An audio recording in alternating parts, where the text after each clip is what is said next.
بسم اللہ الرحمن الرحیم۔ السلام علیکم۔ میٹھے بول۔ اگر سب لوگ تھوڑا سا صبر کر لیں تو انہیں بہترین چیز ملے۔ احمد گھر کے نزدیک ہوٹل سے کلچے خریدنے گیا۔ تندور پر روٹیاں لگانے والا ہر ایک سے اکھڑ انداز میں بات کر رہا تھا۔ اسی اکھڑ پن میں وہ کبھی نان جلا دیتا تو کبھی کچا نکال دیتا۔ گاہکوں کا رش بڑھتا جا رہا تھا۔ پہلے سے موجود گاہک بھی اسے جلدی نان لگانے کا کہتے رہے، جس سے وہ نان والا ہر ایک سے تقریباً لڑنے لگتا تھا۔ احمد کچھ دیر سے یہ سب کچھ دیکھ رہا تھا۔ جب احمد کی باری آئی تو نان والے نے احمد کے لیے کلچے تندور سے نکالنے شروع کر دیے۔ یہ کلچے کافی حد تک لال ہو کر جلنے کے قریب ہو چکے تھے۔ احمد نے کلچے دیکھ کر نان والے سے کہا، تم ماشاءاللہ بہت اچھے کاریگر لگتے ہو۔ اس طرح کے کلچے جو جلے بھی نہ ہوں کوئی عام آدمی نہیں لگا سکتا۔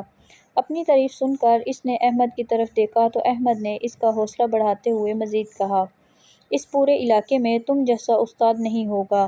یہ بات سن کر تندور والے کو جیسے بھرپور توانائی مل گئی۔ یکدم اس کا مزاج خوشگوار ہو گیا، چہرے پر مسکراہٹ آ گئی۔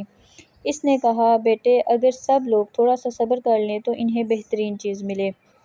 وہ دن اور آج کا دن جب بھی احمد نان والے کے پاس جاتا ہے وہ اسے ہمیشہ بہترین کلچے بنا کر دیتا۔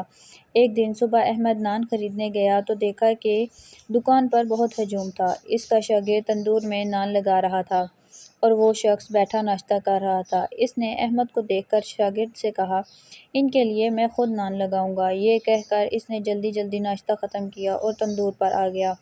باقی کھڑے لوگ احمد کو وی آئی پی شخصیت سمجھ رہے تھے۔